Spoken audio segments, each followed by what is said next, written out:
एक छोटी सी कहानी आपको बताऊंगा और क्यों आकाशिक में जाना जरूरी है या खुद को जानना क्यों जरूरी है।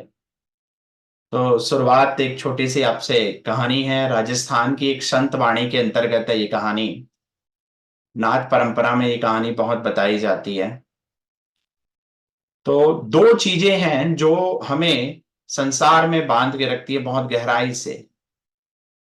वो है मोह और ममता। मोह जिसको हम बोलते हैं गहरा अटैचमेंट। मोह आपको अंधा बना देता है और ममता आपको आवर्त में ढकेलती है।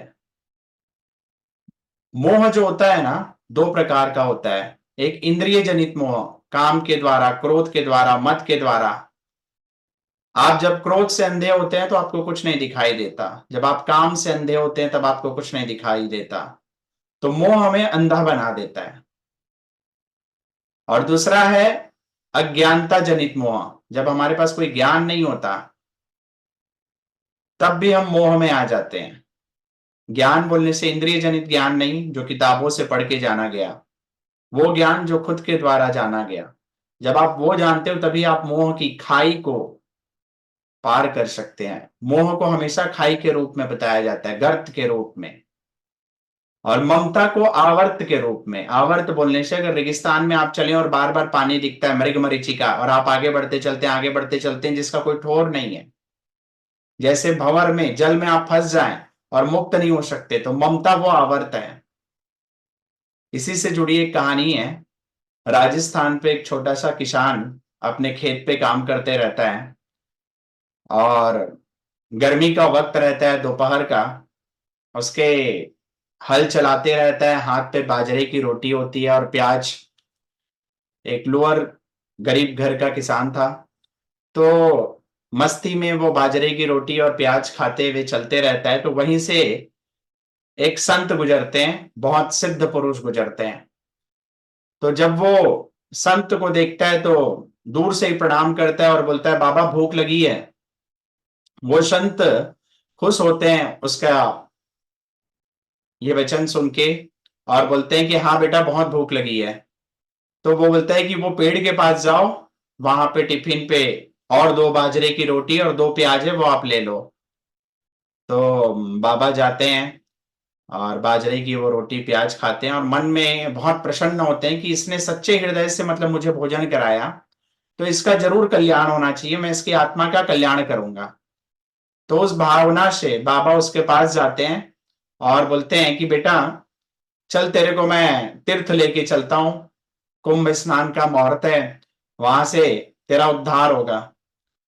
तो वो किसान बोलता है, बाबा मेरे चार बेटे हैं, तीन बेटे तो बहुत होशियार हैं, लेकिन एक बेटा बहुत छोटा है।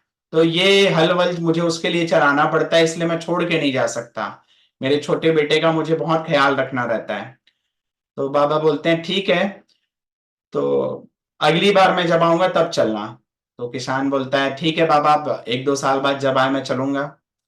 और ऐसे ही क्या होता है, बाबा चले जाते हैं, दो साल गुजरता है। दो साल बाद वापस बाबा उसी गांव से जब गुजरते हैं तो खेत में देखते हैं फसल तो है लेकिन वो किसान नहीं है। तो वो किसान का घर पूछते पूछते उसके घर पहुंचते हैं। दरवाजा खटखटाते हैं तो एक लड़का दरवाजा खोलता है। तो उस लड़के से पूछते हैं कि वो जो किसान है वो कहाँ है। तो वो बताता है कि बाबा उनकी तो पिछले साल ही मृत्यु हो गई। वो मेरे पिताजी थे, मैं उनका सबसे छोटा लड़का हूं। तो बाबा को ध्यान आता है कि क्योंकि उसका गहन मोह था अपने बेटे के प्रति, तो आत्मा कहीं नहीं गई होगी। बाबा ध्यान लगाते हैं कि उसकी आत्मा कहाँ है। तो देखते हैं कि घर के बाहर एक काले कुत्ते के रूप में वो बैठे रहता है। तो बाबा उस कुत्ते के पास जाते हैं, फिर बोलते हैं पटेल, मतलब उसकी कास्ट रहती है, तो क्यों रे पटेल, चल अभी चलेगा तीरथ। तो मतलब आत्मिक तल पे बात होती है। तो बोलता है नहीं बाबा, अभी मैं कहाँ से जाऊं, ये मेरा छोटा बेटा है, इसके घर पे चोरी हो जाती है तो मैं इसकी यहाँ की रखवाली कर रहा हूं। तो अगली बार मैं चलूंगा जब आओगे, अभी मेरे को रहने दो, बेटे की मुझे रखवाली करनी है, ये समझदार नहीं है। तो बाबा फिर चलते हैं कि चलो अगली बार आऊंगा। फिर 6-7 महीने बाद बाबा फिर आते हैं कि इसने मुझे अन्न खिलाया था, अब मैं इसकी जरूर खबर लूंगा और इसकी आत्मा को उत्थान करूंगा। तो 6 महीने बाद जब जाते हैं, दरवाजा देखते हैं, फिर खटखटाते हैं, वो काला कुत्ता कहीं नहीं दिखता। तो दरवाजा खटखटाते हैं, फिर वो लड़का दरवाजा खोलता है उनका। उसके लड़के को तो नहीं पता रहता कि वो कुत्ता पिताजी है। तो फिर पूछते हैं कि और बेटे कैसे हो, हालचाल पूछते हैं। फिर बोलते हैं यहाँ घर के सामने एक काला कुत्ता था, वो नहीं दिख रहा है, कहाँ है? तो बेटा बोलता है कि क्या बताऊं कि ठंड का मौसम था, बाहर वो रहते थे, 5-6 कुत्तों ने उस पर अटैक कर दिया, आक्रमण कर दिया और उसकी मृत्यु हो गई। तो फिर बाबा ध्यान लगाते हैं कि ये, क्योंकि बेटे पे जीत था, ये तो इतनी जल्दी नहीं छोड़ के जाएगा। ध्यान लगाते हैं कहाँ है उसकी आत्मा।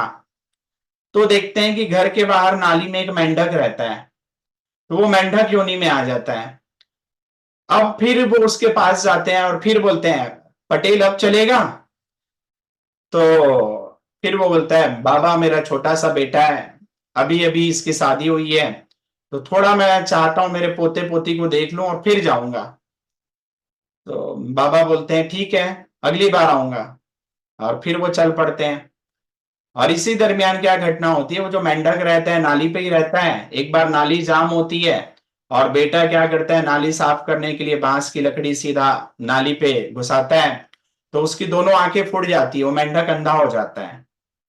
और इसी अंधे होने के कारण वहीं पे एक सांप भी निकलता है और सांप उसको खा लेता है उसके घर पे। तो उसकी मृत्यु हो जाती है और बाबा बहुत दिनों बाद फिर आते हैं और फिर दरवाजा खटखटाते हैं। बेटा दरवाजा खुलता है, हालचाल पूछते हैं, सब क्या हालचाल है। बाबा उसके बेटे को नहीं बताते हैं क्या स्थिति है। और फिर पूछते हैं कि पटेल मतलब जहां पे जो मेंढक रहता था नाली पे, वो कहाँ है? पहले मैं पिछली बार आया था ऐसे ही दिख रहा था। बोला बाबा एक सांप निकला था, उसने मेंढक को खा लिया है। अच्छा।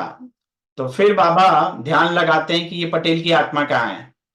तो धीरे धीरे चलते हैं, घर पे नहीं दिखती तो खोजते हैं। तो उसकी आत्मा रहती है खेत के पास। और खेत में वो बन जाता है छोटा सा कीड़ा, जो गोल गोल गोबर की डली बना के, गोल गोल जो कीड़े हैं ना, जो घुमाते हैं बॉल बना के मिट्टी का।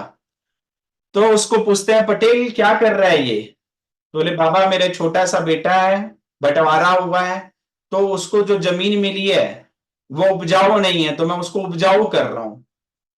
तो बोलते हैं अब तो तू गोबर तक पहुंच गया, अब तो चल ले। तो फिर वो उसे रियलाइज होता है कि कितने मैं जन्म कर ले चुका हूं और अभी तक मेरा मोह नहीं छूट रहा है।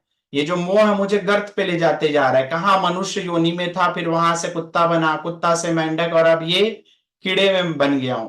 उसे रियलाइज होता है और फिर बोलता है बाबा अब मुझे मुक्ति के द्वार पे ले चलो। तो ये जो मोह है ना, हमें ऐसे जन्म जन्म पे नीचे ले जाते चलता है।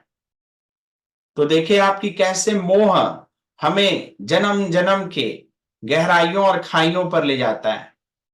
आदि शंकराचार्य इसी पे बोलते हैं, पुनरपि जननम पुनरपि मरणम, पुनरपि जननी जठरे शरणम।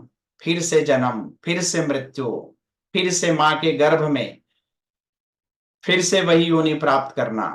कितने करोड़ों जन्म हो चुके हैं। जब आप देखते हो कि मेरी पिछले जन्म में ऐसी यात्रा थी, मैंने ऐसा भोजन किया था, मैं ऐसे रहता था, ये मेरी माता थे, ये मेरे पिता थे, और मुझे बहुत कष्ट हुआ था, मुझ पे ये बीमारी थी, मेरी ऐसे मृत्यु हुई थी। फिर मैंने जन्म लिया, फिर मैं उस कुल पे जन्मा, फिर मैं वहां पे ऐसे जीता था, वहां पे ये कष्ट मैंने देखे थे। फिर मेरी ये बहन थी, ये मेरा भाई था, फिर मेरी मृत्यु हुई।